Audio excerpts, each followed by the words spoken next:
Thank you for attending this webinar. This is for a course module on interfaith marriage for the Hindu University of America. The lecturer who leads it is Dr. Dilip Amin, who can be contacted via Hindu University of America or InterfaithShaadi.com. My name is Shona, and my background is in engineering and law. My aim is to train as a Hindu chaplain. I volunteer with various community groups, particularly disaffected youths and parents, so this course was of great interest to me. So let's continue. So today I want to talk about relationships leading to interfaith marriages. Since we all live in a plural world, we all come in different shapes and sizes, we all have different perceptions of the world. Today I'm going to compare the compatibility of the Hindu faith and Abrahamic religions. This presentation argues that exclusivism has no place in interfaith marriage and that partners should discuss exclusivist practices before entering into a marriage or long-term relationship. I believe that true interfaith relationships means bridging cultures and respecting diversity. It means raising children in two faiths so that they can maintain a positive connection to both parents' traditions without contradiction and maintain positive identity. It of course also means equality and mutual respect, which is fundamental for any marriage. So broadly speaking, as we know, the Abrahamic faith refers to Judaism, Christianity, and Islam. Dharmic faith refers to Hinduism, Jainism, Buddhism, and Sikhism. Interfaith refers to the interaction, cooperation, dialogue, or relationship between people of different religions. And this webinar is for people who are advising others or considering relationships which lead to marriage.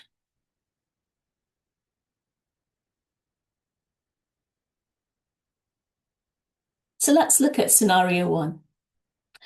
So let's consider, that you're at college or university or doing postgraduate studies or perhaps even at work.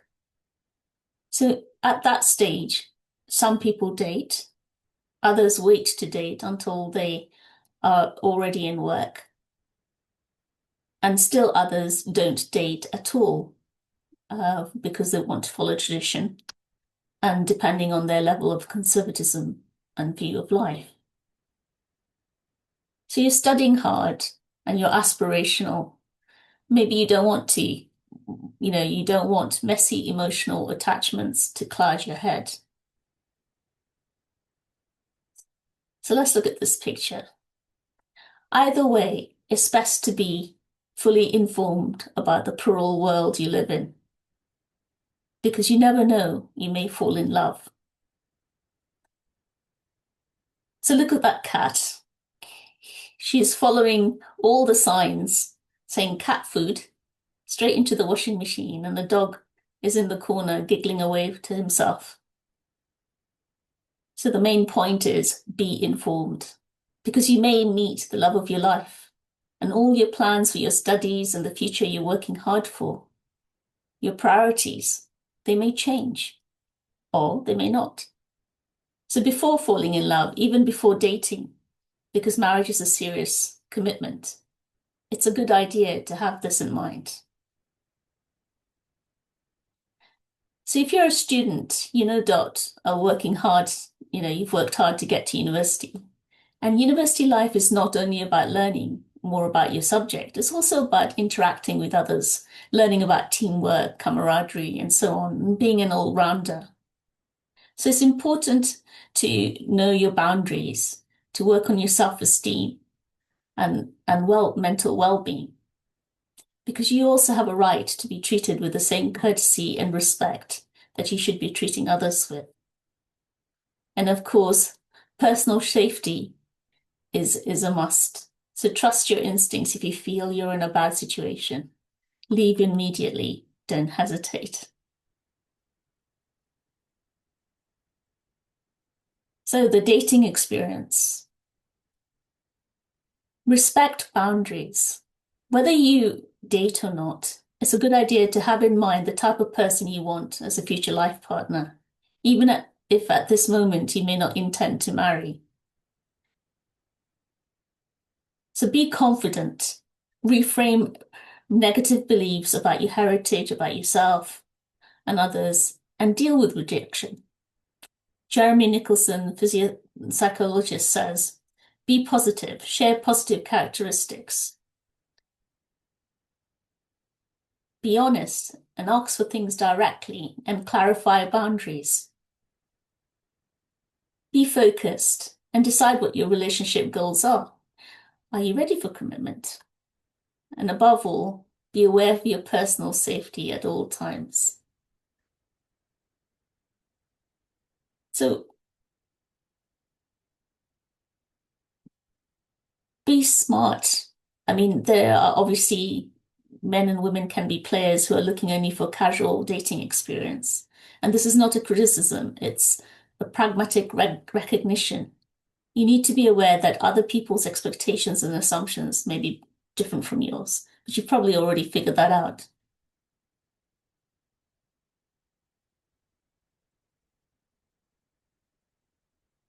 So to achieve a balance, ensure you're not forced to act in opposition to your values or personality. And that's what Jeremy Nicholson says, and I agree with that. So the importance of identity is huge to mental well-being. So we'll be coming back later to that. So what if you've met someone? The parents.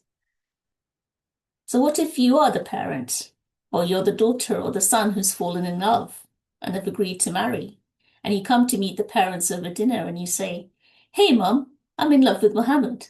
Or the son says, Dad, I'm in love with someone called Mary. And clearly you, the parents, can see they're not Hindu.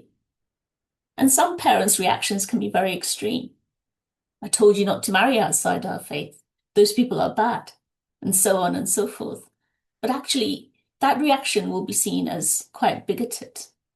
For younger people, it comes across as just plain old racism stemming from stereotypes and discriminatory misconceptions. So it could be as soon as you say that you may well be in this bigots in this dynamic. So my recommendation is don't say that. Don't do that. Rather be realistic. Collect the facts. Just listen to the child that's coming to you with this information. Perhaps visit the place of worship of the partner and let them visit the place of worship that your child goes to. And then, in the future, as things progress, propose that the couple respect each other's traditions with true equality. So what's true equality? To me, it means 50-50, without enforcing religious commitments and vows. The right for each spouse's identity and traditions to be heard. And today I'm going to discuss some of the exclusivist beliefs and practices and pluralist beliefs and practices, particularly certain rites of passage. And the crucial to this discussion is the rites of passage and bringing up of children before falling in love. Bris, Kitna, baptism, shahada, and contractual agreements. So let's look at the trends of interfaith households. So the Pew data in the US says, about 30% of spouses have the same religion, have different religion, and 74% have the same religion. Okay, so that's growing. In comparison, in the UK, 32% of married couples have the same religion, and 31% have no religion at all within a mixed household. And as far as we know, the estimate is only 1.5% are interfaith in the UK. So it's quite a bit lower. What about similarity of beliefs? Well, in the US, 51% of spouses say they have similar religious beliefs. but 1/5 of US adults are still raised in interfaith homes. Meanwhile, in the UK, 43% are headed by other ethnicities, but this could be cohabitation as well as married couples. Most seem to declare no religion at all. So from Dr. Amin's own research into interfaith marriages between Dharmics and Abrahamics, about 38% of Hindus marry someone from Abrahamic faiths. And that's in page 15 of his Interfaith Marriage book. So what are the core beliefs?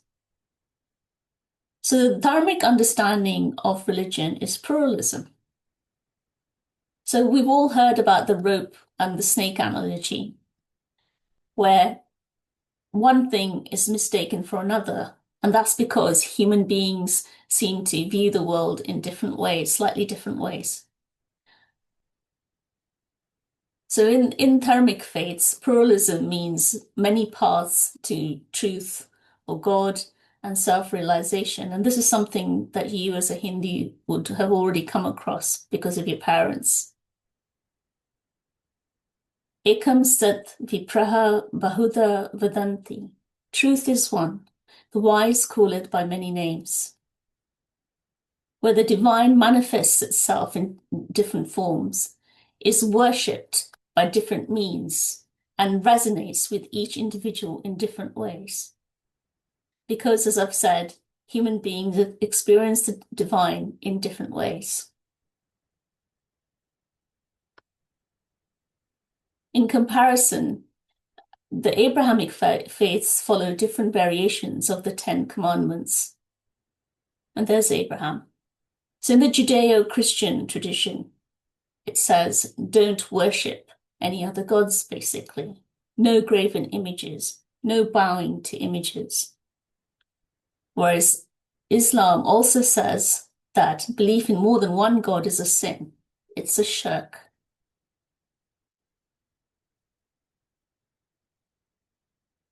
So as far as we know, there are 3 classical models of theology. On the one hand, you have exclusivism, which means there's one true religion and all others are false. On the other hand, you've got pluralism, where many paths leads to one truth and many religions are equal. And the middle way is inclusivism. And this was suggested by Shyam Bayani, who's the former head of religious studies and philosophy. And that means that one religion is true for you, but other faiths may participate in truth, partially. Meaning I am right, but others are also right, and there are elements of truth in them. So where do you stand?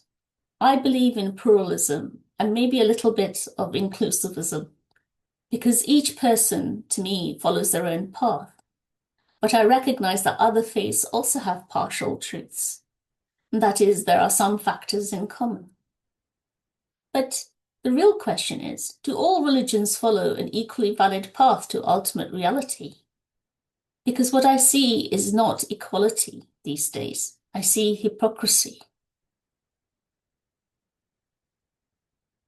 So how can someone from a dharmic faith who believes in being open to other people's right to follow their own path and building a bridge of understanding with Abrahamics, how can we build reconciliation with the Abrahamics who have very specific stipulation on how they view things?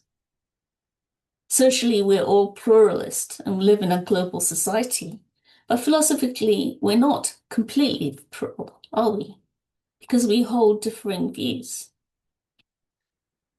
Look at the relationship, for example, between Trump, Iran, and PM Modi. Each views the friendship very differently, and they each have different approaches, but they're friends nonetheless. But friendships are easier to navigate, aren't they? So what does exclusivism look like across all religions? And is there a way to build understanding between the different cultures and different traditions? So let's look at Jewish exclusivism. So the Torah says that the Jews are the chosen people. So what does this mean? It's not the same as Christian exclusivism, I'm told by a Jewish friend, because it doesn't condemn others to eternal damnation like Christianity. They are chosen by God in the Jewish sense, means that they are created to be light amongst nations, as an example of how to lead a godly life.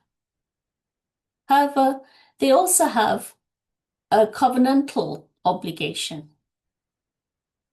So the covenant is a relationship between man and God, and the promises made between man and God. So they're chosen for 613 mitzvahs. So when someone has a bar mitzvah at the age of 13, they are committing to 613 rules and regulations of being a Jew. And 21 of these are dedicated to the prohibition of idol worship or deity worship. So for an interfaith relationship between a Jewish person and a Hindu person, how do they reconcile these two very wide, divergent views, where one religion is completely forbidding the other person's beliefs and practices? And this is something that the interfaith couple need to consider. So let's look at Christian exclusivism. So several Psalms advise against interfaith marriage. Be not yoked to an unbeliever, Deuteronomy. You shall not intermarry with them, giving your daughters to their sons or taking their daughters for your sons, for they will turn away your sons from following me to serve other gods. So basically, Christians have an exclusivist belief where you cannot find salvation and heaven unless you are Christian. You can only find truth through Jesus Christ alone. Jesus says in the Bible, I am the way, the truth, and life. No one comes to the Father, which is God, except through me. So if that is true, would the Hindu partner want to start to discuss with their potential Christian partner that, hey, you said this is what it said in the Bible. So how do you reconcile that with my beliefs? And we need to take that question very seriously, because that could really impact the idea of having children and having a lifelong committed relationship. Additionally, with this, non-baptized individuals in exclusivist Christianity often carry sin, or they're not allowed to take the Eucharist, which is bread and wine, in the church during service. And this could be problematic. So let's look at Islamic exclusivism. So the Hadith says, those that deny our revelations, we will burn them in fire. 4.91. Lay hold of them, the unbelievers, and kill them wherever you find them. Over such men we give you absolute authority.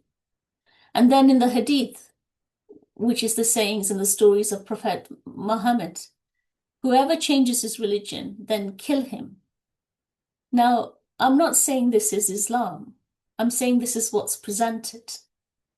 But would you want your daughter or your son to explore that with their potential Muslim partner? How do they interpret these particular verses? If you were to bring it up with them, what would they say?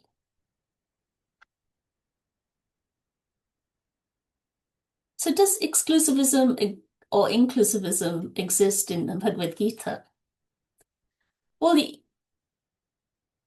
you could argue that exclusivism exists in the Gita in various ways, and there are some absolutist statements. Gita 4.11 says, everyone follows my path in all respects. All spiritual paths lead to Krishna. means that's the ultimate destination for everybody. Fools disregard me in human form, which means failure to recognize this is ignorance. And this is a truth claim. 9.3 says, those who are endowed with faith worship other deities. They also worship me alone, which is inclusive. So the interfaith couple need to explore these statements, because a Muslim parent might say, you need to explore these particular verses with the other person and see how they interpret them to get a good understanding of their theology, their understanding of God and divine. So how do some exclusive beliefs cause exclusive practices? So here's you see a beautiful script written in Hebrew, and this is a ketubah. It is a marriage contract which outlines the responsibilities of the husband and wife. And it's rooted in the laws of Moses and Israel, which states, you are hereby betrothed unto me according to the law of Moses and Israel. So can this be reconciled to represent both interfaith spouses? Will this allow an additional signature stating they will follow the laws of Krishna or the laws of Dharma equally, 50-50? When the spouses sign, they're committed to following the laws of Moses, which is the whole of the Torah, but specifically the 2 tablets that he brought down from God, the 10 commandments, which is, thou shalt not worship any other God but me. So if we're not able to have an additional term in there to allow the laws of Krishna and Dharma, why are Hindus signing up for it? And this is problematic because it is a contract.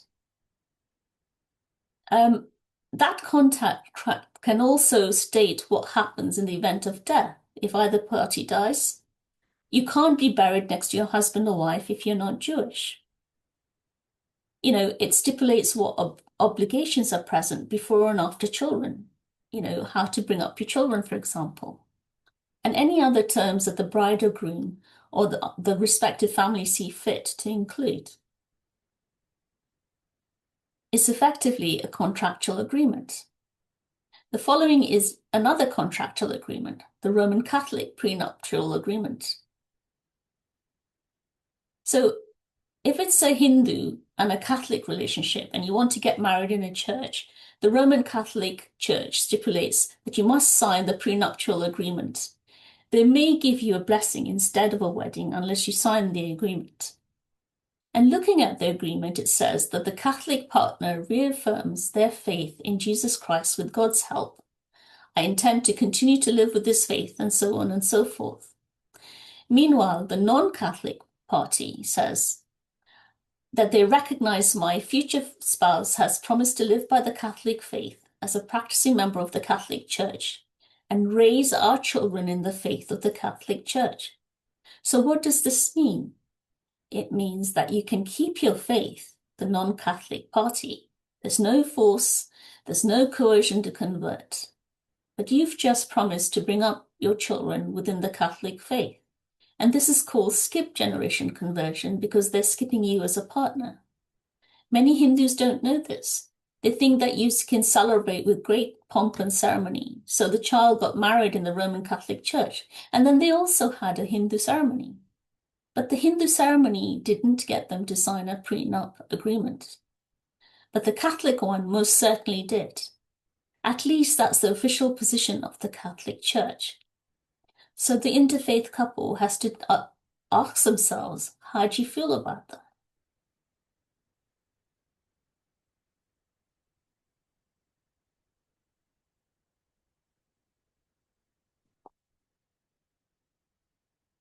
So the next thing is Christian baptism, which is a rite of passage.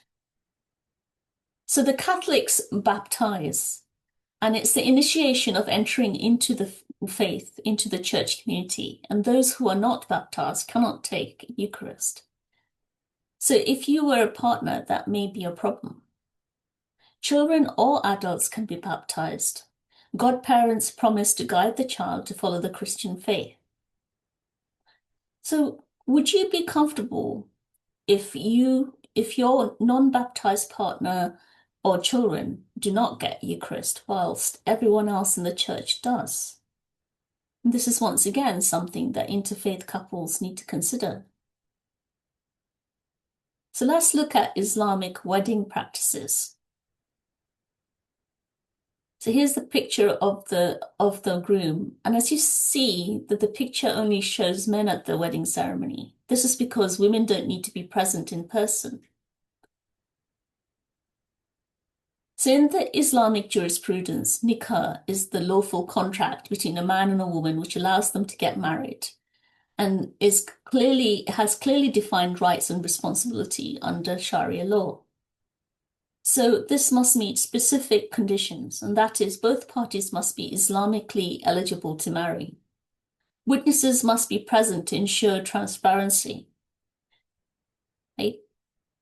So whilst Muslim men can marry what's called people of the book, which is otherwise given the status of a dhimmi, like the Abrahamics, they don't need to convert and they can keep their religion.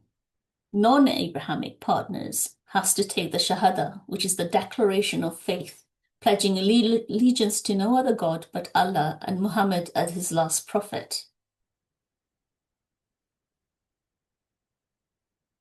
And this is irreversible because if later on in life you want to leave, this may be considered apostasy. And this is the view of the Quran. So my question is, why is it that all of this can be avoided? Why should someone have to take the Shahada and make a declaration of faith? Can an interfaith couple have a secular wedding, given that you are interfaith? Therefore, you bring together a rich diversity of worldviews right there. So here is the Quran on interfaith marriage. So when Muhammad went to Medina and was waging war against Mecca, he had all these new revelations, and these were written into the Quran. And there's a prohibition of marrying someone outside the Islamic faith, and there's a requirement for the non-Abrahamic person to convert. The Quran says, "You shall not wed a pagan mushrik woman unless they embrace the faith. A believing slave girl is better than an idolatress, though she may please you." As I've said, the men can marry people of the book, which are Abrahamics. And it says, "Lawful unto you in marriage are chaste women from amongst the people of the book." And the Abrahamics don't have to convert. It also says, "Don't maintain your marriage with the unbelieving woman."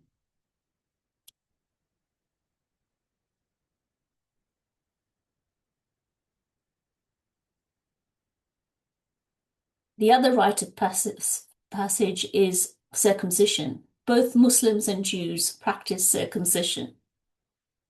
And both traditions are linked back to the Prophet Muhammad. So the Jewish circumcision happens on the 8th day after the male baby's birth, symbolizing covenant between God and the Jewish people. For the Muslims, they can do circumcision at any time in childhood, and the authority comes from the Hadith.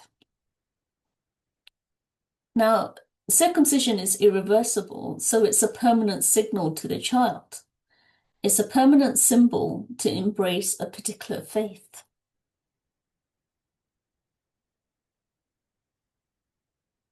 So what about agnostics and atheists? Should we ever consider reversion or reaffiliation of people who have identified as agnostic or non-religious and atheists that have had a religious upbringing? Because in our 20s, most of us go through this and consider ourselves agnostic or atheists. And most Christians do marry agnostic or atheists that are in the interfaith realm, particularly in America. And this is from Dr. Dilip Amin's course on interfaith marriage. And increasingly in the UK, majority of interfaith couples declare that they have no religion. So at the time of marriage, there's no conversions, but maybe later on, if one spouse decides to become more religious, that this may change. An example is J.D. Vance and Usha, which has been widely publicized. So as you know, J.D. Vance is the Vice President of the United States. And when he married Usha Chilikuri, he was agnostic, even though he came from a Christian background originally. And he was fully agnostic. And Usha was a Hindu, and she still remains a Hindu. And they actually had a wonderful Hindu wedding. So from a Hindu perspective, each of us follow our own path to spirituality. So this was actually fine. Usha encouraging him was actually considered normal. But after Usha encouraged him to explore things himself, he went right back to a more orthodox version of the church than the one that he was brought up in. And so he starts to openly declare alongside Erica Kirk at this point that he has converted to Roman Catholicism through the encouragement of his Hindu wife. So you would think this is promoting religious and cultural tolerance, right? And that was the hope. But what he eventually says is, I believe in the Christian gospel, and I hope eventually my wife comes to see it the same way. And that's on public record. So I feel it's okay to analyze this. So all three children are being raised Christian. The school-aged children attend a Christian school. And there's a fourth child due in 2026. So the question is, will they receive an infant baptism and a Hindu rite of passage equally, 50-50, like I said? Or are they going to be brought up exclusively in one religion, and that being Roman Catholic or Christian? So how do you reconcile that with Hindu beliefs as well? Since the Christian belief is only a Christian can go to heaven and get salvation.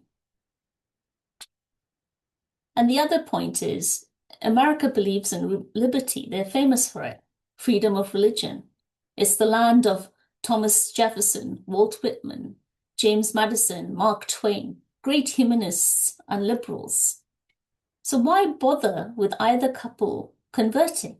Why is it necessary in a liberal democratic country like US?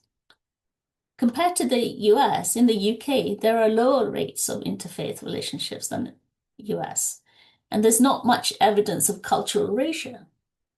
But I'd like to know, where have all the native Indians gone in Canada and the US?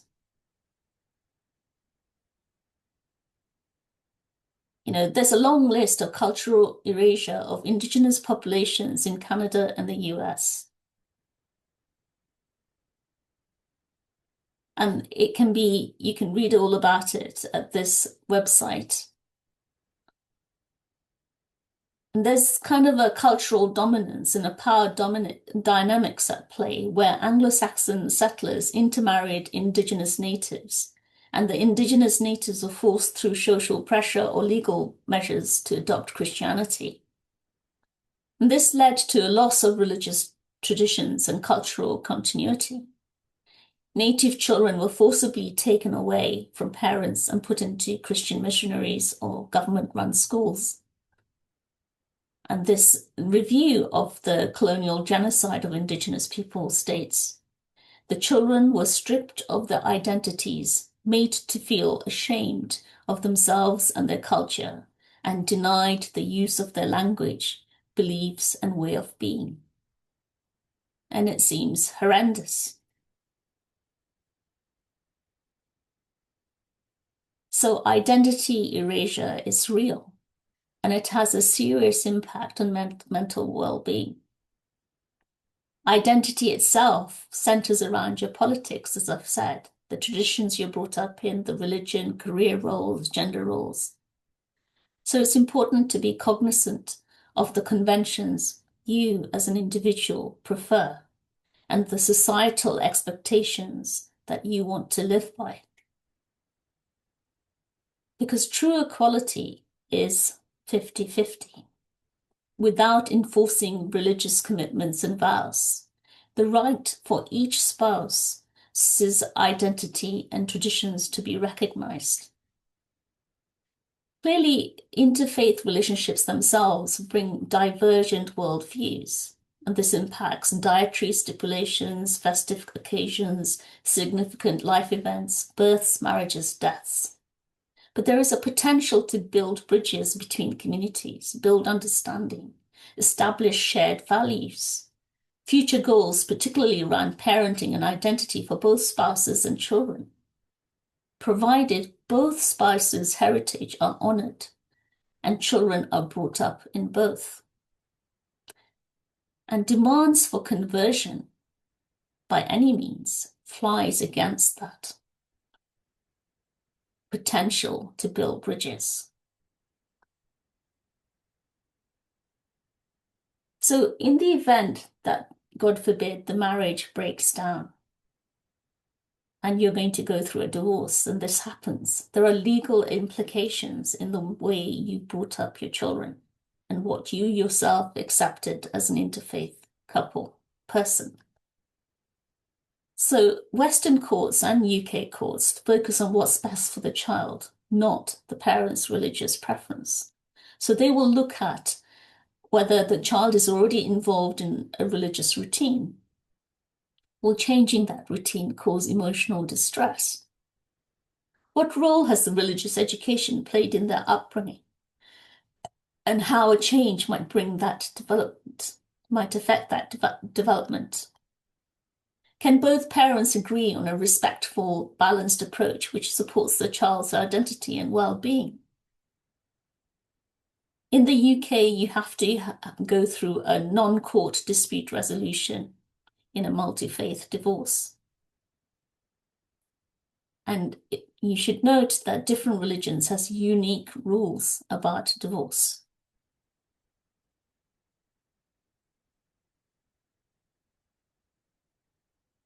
So there are different requirements. So for Abrahamic religions, for Islam, for example, in Islam and Judaism, the wife requires the husband's consent to get a divorce. In Islam, it's called the kulna. And in the UK, you can get this from a Sharia council, the Muslim Arbitration Tribunal, MAT, which has no legal authority. So in addition to that, you also need to get a civil divorce. In Judaism, you need a get, which is a consent from the husband. Without it, the wife remains an aguna and cannot remarry under Jewish law. So in this case, the Beth Din, which is the Jewish court, oversees the process under UK law. In comparison, for dharmic religions, dharmic faiths, divorce is a purely civil process. In Sikhism, a person can seek a Gurdwara annulment, which is purely symbolic. But once again, civil divorce is required. So what's the ramification of this?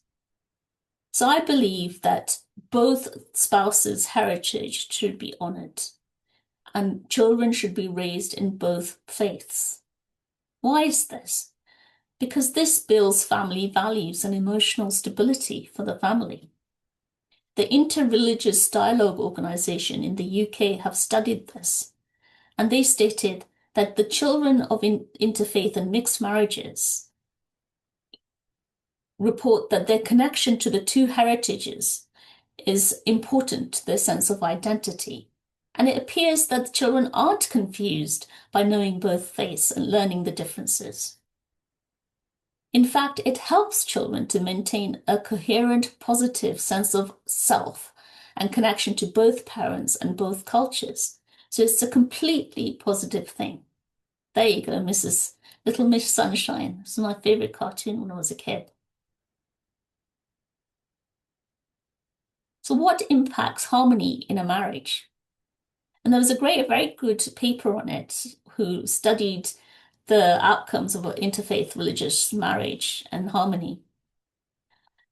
So studies found that individual autonomy, there's always a tension between individual autonomy and communal norms. Studies have shown that interfaith marriages last depending on, shared values, practices, future goals regarding parenting and religious identity. Alignment of marital expectations, mutual understanding, empathy, and positive regard for each other.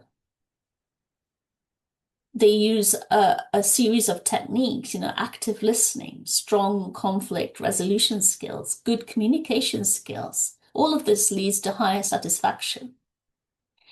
The conflict actually increases when the domestic norms between the couple that they've agreed with and agreed to clash with the external religious expectations of the family, the in-laws, the community. Also, gender dynamics, particularly for women, is important.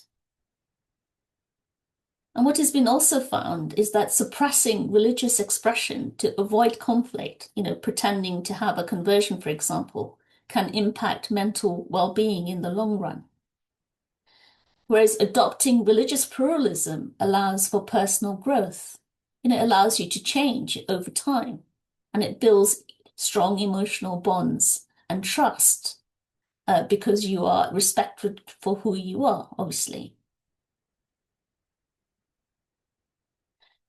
So I would say the questions to consider before falling in love and getting married is, do you have a type of person in mind that you would like to marry? What are the 3 or 4 important characteristics you want in a life partner? Do you want children? Do you want to raise your children knowing both faiths so they can choose when they are adults? Does your view of gender roles align with your potential life partner's view? Will you raise your children understanding equality and mutual respect between partners is a number 1 priority, or do you want them to conform to gender stereotypes? The Interfaith Marriage Organization in the UK also have a couple of questions that people should consider. They studied conversions and they've said that some people regret converting if it's done to please other people. So you have to ask yourself, would you convert if you weren't in this relationship? Conversion is a serious public commitment. You may be adopting a different community which has its own particular assumptions and expectations. So you have to think about, will you fit in? Will they fit in with your views on life? You may also struggle to give up your own traditions and practices, even if you weren't religious before you were in an interfaith marriage. You might have celebrated Christmas. You might have celebrated Diwali or Holi or Eid, even if you weren't particularly religious, and they might still be an important part of your memory. But most important of all, do the people from your new faith want you to completely break with your past life? And this would be very hurtful to your parents. And what the Interfaith organization said was, remember, parents are also important in all faiths.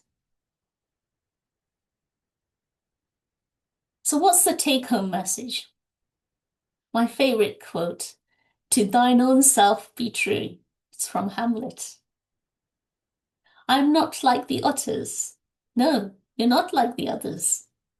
And you shouldn't be, because you are unique. Not all religions are the same. They have different practices, which may impact your life and may not align with your view of life. You have a right to your identity. You have a right not to be erased. You have a right to celebrate your heritage.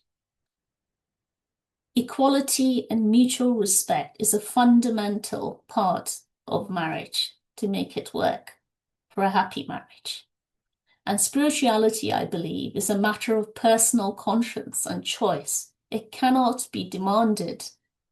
Conversions cannot be demanded, without a negative impact. I believe that exclusivism has no place in interfaith or interracial relationships. Pretend conversions to please families negatively impacts mental health well-being, and studies have shown that. Contracts which bind you to a belief system for life, that also impacts your mental well-being negatively, because it denies your right to be who you are. I believe that pluralism or inclusivism means raising children to know both faiths with the option to choose when they're adults.